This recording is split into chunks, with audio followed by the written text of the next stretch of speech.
Good afternoon. The Prime Minister has ordered a review into low-traffic neighbourhood policies, saying he is on the side of the motorist.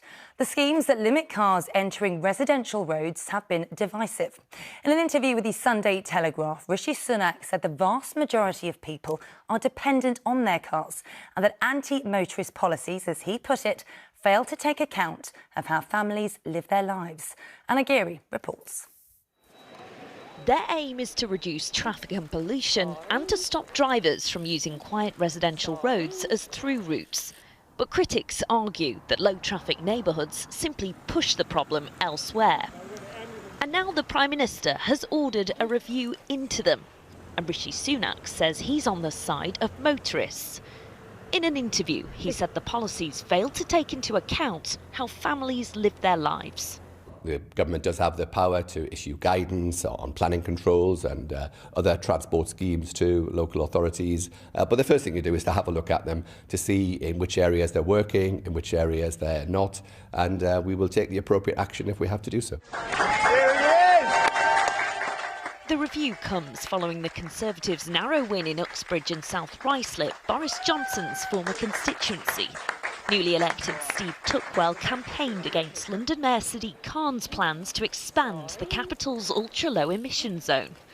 Labour say those proposals cost them the seat, and they reject claims the PM is the motorist's friend.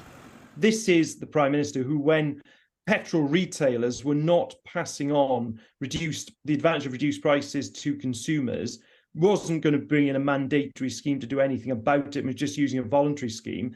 We can see car insurance premiums going up through inflation. So I'm afraid, yet again, this is just words from the Prime Minister. In terms of low traffic neighbourhoods, we're also big believers in devolution.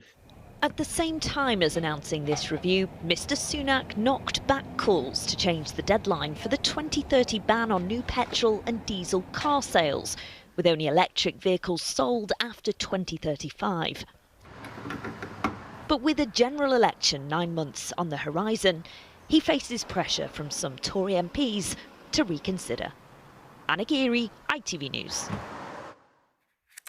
The HS2 programme has been given an unachievable rating by the official infrastructure watchdog. A red rating was assigned to the plans for the construction of the first 2 phases of the rail line from London to Birmingham and then Crewe in Cheshire.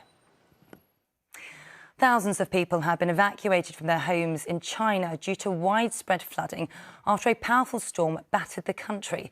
Many have also been forced to flee the capital, Beijing, where there is a rare red weather alert for more torrential rain today. Callum Watkinson has the latest. The typhoon that hit eastern China on Friday caused no deaths, despite the awesome power of the landslide it triggered in the city of Nanyang.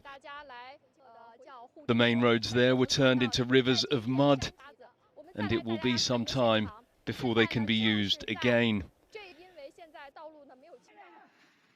As the typhoon moved towards Beijing, downgraded now to a tropical storm, the flood waters it left behind trapped residents in their homes. The waters that go up to an adult's waist, maybe up to a child's jaw, this firefighter said,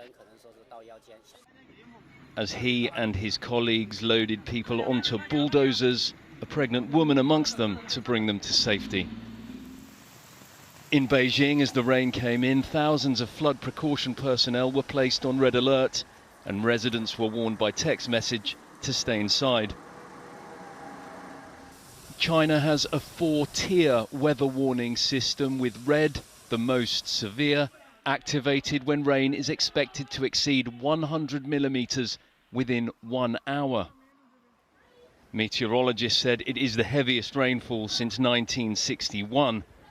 The cost of cleaning up is expected to run into billions of yen. Callum Watkinson, ITV News. President Putin says he doesn't reject the idea of peace talks on Ukraine, but warned a ceasefire is impossible to implement. It comes as Russian officials claim 3 Ukrainian drones attacked Moscow overnight, injuring 1 person. Kyiv says Russian troops must be withdrawn from occupied territory before peace talks can begin. Meanwhile, the annual Navy Day celebration has been taking place in St. Petersburg, with President Putin taking centre stage among the troops. Well, here the search has resumed off the coast of Anglesey for a person who was reportedly swept off rocks into the water. The Coast Guard rescue helicopter and lifeboat were scrambled last night, with North Wales Police describing it as a serious incident, and its officers are supporting the Coast Guard. On to sport, and England cricketer Stuart Broad has resumed play after announcing his retirement following the 5th Ashes Test against Australia. He was given a Guard of Honour by Australia as he made his way to the crease to bat with Jimmy Anderson. Broad hit a 6 for England's last runs of the innings before Anderson got out, with England finishing on 395, giving Australia a target of 384 to win. In the last few minutes, Australia had 63 runs with no wickets lost. In the Women's World Cup, an England midfielder, Kira Walsh, is in good spirits following her knee injury scare against Denmark. That's according to teammate Rachel Daly. The 26-year-old was taken off the pitch on a stretcher in England's 1-0 victory against Denmark. She won't be part of Tuesday's final group game against China. And Morocco defender Nahela Benzina has made history by becoming the first player to wear a hijab while competing at a World Cup. The 25-year-old wore the Islamic headscarf as she made her first appearance at the tournament, in which she also picked up a yellow card in her side's 1-0 victory over South Korea. That's it for now. Lucy Watson's here with the evening news at 6:30. Have a good afternoon.